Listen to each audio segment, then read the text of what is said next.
एक Italian village में दो कजिन रहते थे, पाब्लो और ब्रूनो। दोनों बहुत ही बड़े सपने देखते थे और विलेज के सबसे अमीर आदमी बनना चाहते थे। पाब्लो और ब्रूनो बहुत ही हार्ड वर्किंग और समझदार भी थे। उन्हें बस एक अपॉर्चुनिटी की तलाश थी और एक दिन उन्हें वो अपॉर्चुनिटी मिल भी गई। उस विलेज को दो लोगों की जरूरत थी जो पास की रिवर से पानी भरकर ला सके और ये काम पाब्लो और ब्रूनो को दिया गया। गांव वाले उन्हें एक बकेट पानी के लिए एक पेनी पे करते थे। ब्रूनो को लगता था कि मेरा सपना पूरा होने वाला है, लेकिन पाब्लो अभी भी थोड़ा कंफ्यूज था। उन हैवी बकेट्स को उठाने की वजह से पाब्लो के हाथ बहुत ही दर्द करने लगे थे। इसीलिए पाब्लो पानी भरने के अलग अलग तरीके सोचने लगा और उसे एक बहुत ही अच्छा आइडिया आया और उसने ब्रूनो से कहा, भाई मेरे पास एक आइडिया है। ये हर रोज बकेट उठाने से अच्छा है हम रिवर से अपने गांव तक एक पाइपलाइन डाल दे, जिससे ये बकेट भरने की झंझट ही ना रहे। लेकिन ब्रूनो को इस आइडिया में कोई भी दिलचस्पी नहीं थी, क्योंकि उसे काम के इंस्टेंट पैसे जो मिलने लगे थे। इसीलिए उसने पाब्लो को इग्नोर किया और ज्यादा पैसे कमाने के लिए वो ज्यादा बकेट भरने लगा। लेकिन पाब्लो ने अपने प्लान पर धीरे धीरे वर्क करना स्टार्ट कर दिया। वो आधे दिन बकेट्स भरता और बाकी के टाइम पर पाइपलाइन बनाने का काम करता। उसे पता था कि ये काम बहुत ही मुश्किल होगा और ऐसा करने से उसकी इनकम भी कुछ टाइम के लिए बहुत कम हो जाएगी। वो ये भी जानता था कि पाइपलाइन बनाने में कम से कम 1-2 साल लग सकते हैं, लेकिन उसे अपने आइडिया पर पूरा भरोसा था। इसलिए उसने पाइपलाइन के लिए काम करना जारी रखा। कुछ महीने बाद ब्रूनो और गाँव वालों ने उस पर हंसना शुरू किया, क्योंकि 1-2 महीने में कुछ खास काम हुआ नहीं था। इसीलिए गाँव वाले उसे पाब्लो दी पाइपलाइन मैन कहकर उसका मजाक उड़ाते थे। और दूसरी तरफ बकेट भरने वाले ब्रूनो की इनकम डबल हो चुकी थी। वो बड़ा घर खरीद चुका था, उसकी लाइफस्टाइल बदल चुकी थी। अब वो नई नई चीजें खरीदता था, जिसकी वजह से गांव वाले उसे मिस्टर ब्रूनो कहकर बुलाते थे। ब्रूनो जब वीकेंड्स पर मजे करता तब भी पाब्लो पाइपलाइन के लिए खुदाई का काम करता था। पाब्लो का काम बहुत ही मुश्किल था, इसीलिए वो हमेशा अपने आप को रिमाइंडर देता कि आज के सेक्रीफाइस की वजह से ही उसका कल का ड्रीम पूरा होगा। पाब्लो को पता था कि शॉर्ट टर्म का पेन लॉन्ग टर्म का गेन होता है, इसलिए वो डे बाय डे पाइपलाइन बिछाने का काम करता रहा। कुछ महीनों बाद पाब्लो की आधी पाइपलाइन बन चुकी थी, जिसकी वजह से उसे पानी भरने के लिए अब बस आधे रास्ते तक ही आना पड़ता था। इससे उसका काफी टाइम बचने लगा और वो पाइपलाइन बनाने को ज्यादा टाइम देने लगा। कुछ महीनों बाद ब्रूनो ने रियलाइज किया कि रोजाना इतनी बड़ी बकेट उठाने से उसका शरीर अब पूरी तरह से थक चुका था। अब वो पहले जितना पानी नहीं ला सकता था, जिसकी वजह से वो बहुत परेशान रहने लगा और लोग उसे ब्रूनो द बकेटमैन कहकर बुलाने लगे। और इस तरफ महीने गुजरते गए, पर पाब्लो ने अपनी पाइपलाइन पर काम जारी रखा और देखते ही देखते कुछ ही साल में पाब्लो ने पाइपलाइन कंप्लीट कर ली। अब वो बकेट उठाने की जगह पाइपलाइन से गांव वालों को 24/7 फ्रेश पानी देता था, जिससे पाब्लो पहले से बहुत ज्यादा कमाने लगा था। अब सिचुएशन ऐसी हो गई थी कि अगर पाब्लो काम नहीं भी करता, यानी अगर वो सो रहा हो, पार्टी कर रहा हो या कहीं घूम फिर रहा हो, तब भी वो कमाता था। दूसरी तरफ पाब्लो की पाइपलाइन की वजह से ब्रूनो द बकेटमैन बेरोजगार हो चुका था, क्योंकि गांव वालों को जब चाहे तब और जितना चाहे उतना पानी पाब्लो की पाइपलाइन से मिल जाता था। अब जरा रुकिए और सोचिए कि आप एक बकेट कैरियर है या एक पाइपलाइन बिल्डर।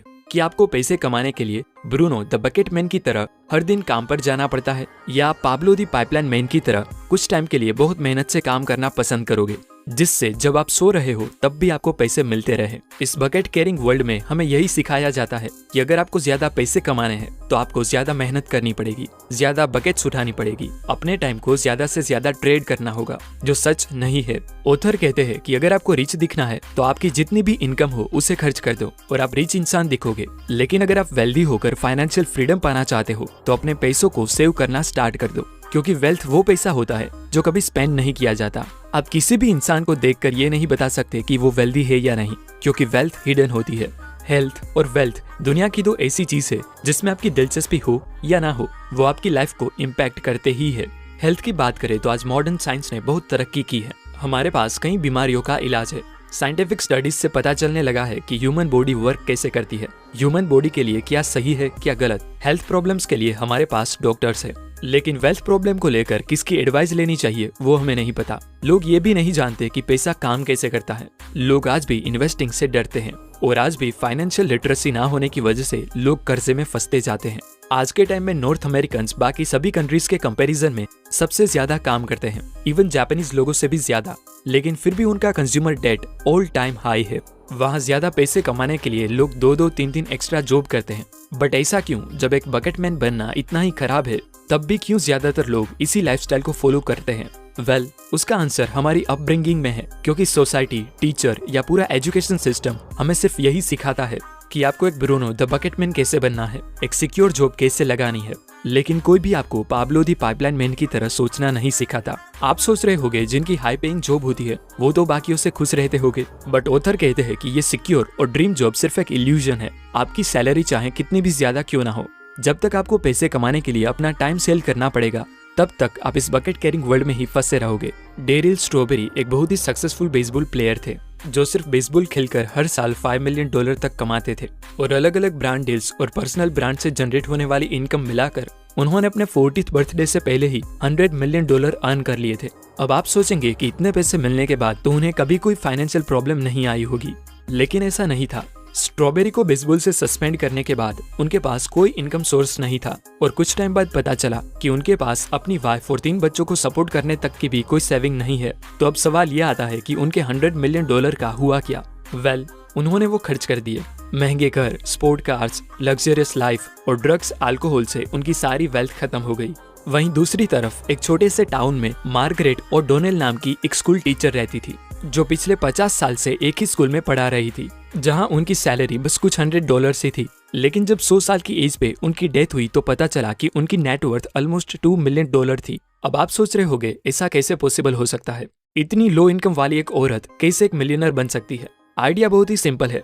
मार्गरेट अपनी लो पेइंग जॉब में भले ही छोटी बकेट्स कैरी कर रही थी, बट साथ वो हर मंथ कंसिस्टेंटली अपनी थोड़ी सी इनकम का कुछ अमाउंट स्टॉक्स में इन्वेस्ट करती थी, जिससे उनकी एक लॉन्ग टर्म पाइपलाइन बिल्ड हो रही थी। वहीं डेरिल स्ट्रॉबेरी ने बड़ी बड़ी बकेट्स कैरी करके मिलियंस ऑफ डॉलर में अर्न करने के बाद भी अपनी पाइपलाइन बिल्ड करने के बारे में कभी नहीं सोचा। लोगों की लाइफस्टाइल, उनकी इनकम, हेल्थ, एजुकेशन जैसी कई अलग अलग चीजों पर रिसर्च करने के बाद साइकोलॉजिस्ट को पता चला है कि सबसे ज्यादा खुश वो लोग थे जो अपनी लाइफ खुद कंट्रोल कर रहे थे। कहते हैं मनी डजंट बाय हैप्पीनेस, जो सच भी है कि आपकी खुशी पैसों पर डिपेंड नहीं करती, पर उससे मिलने वाले फ्रीडम पर डिपेंड करती है। 1440 से पहले जितनी भी बुक्स लिखी जाती थी उन्हें हाथ से लिखा जाता था। 1 घंटे के रिजल्ट के लिए इंसानों को पूरे 1 घंटे के लिए काम करना पड़ता था, और एक बुक को पब्लिश करने में सालों लग जाते थे। लेकिन फिर गुटेनबर्ग ने दुनिया का सबसे पहला प्रिंटिंग प्रेस बनाया, और 100 घंटे का काम मशीन के लेवरेज से सिर्फ 1 घंटे में पूरा हो जाता था। इसी तरह कंपनीज के सीईओ अपने काम के लिए एम्प्लॉइज को हायर करके उनके टाइम का लेवरेज लेते हैं। मान लीजिए आपको एक रेस्टोरेंट ओपन करना है, तो आप एक डिश वॉशर, वेटर और शेफ का काम अकेले नहीं कर सकते। आप एक टाइम पर एक ही काम कर सकते हो, लेकिन जब आप एम्प्लॉइज को हायर करते हो तब आप उनके टाइम का लेवरेज लेते हो, जिससे एक ही टाइम पर आपके कई सारे काम हो रहे होते हैं। और आज हमारे पास लेवरेजिंग का सबसे बेस्ट टूल है इंटरनेट। आज के टाइम पे पाइपलाइन बिल्ड करने के लिए आपको रिवर से पानी लाने की जरूरत नहीं है।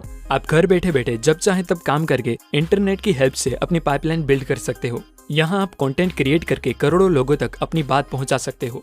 आप अपना खुद का ई-कॉमर्स स्टोर बिल्ड कर सकते हो जो बिना आपके इन्वॉल्व हुए 24/7 ओपन रहेगा, जहाँ कस्टमर्स कभी भी आपकी वेबसाइट पर आकर आपके प्रोडक्ट्स खरीद सकते हैं। इसे ऑथर ई पाइपलाइन कहते हैं, जो 21st सेंचुरी की सबसे बेस्ट पाइपलाइन है। अब आप चाहे सो रहे हो या वैकेशन पर हो, ये पाइपलाइन आपके लिए पैसे जनरेट करती रहेगी। आप मानो या ना मानो, पर इंटरनेट 21st सेंचुरी की सबसे बेस्ट पाइपलाइन है। इसीलिए दोस्तों, ये सारी बुक समरीज को मैंने आपके लिए ऑडियो में कन्वर्ट कर दिया है।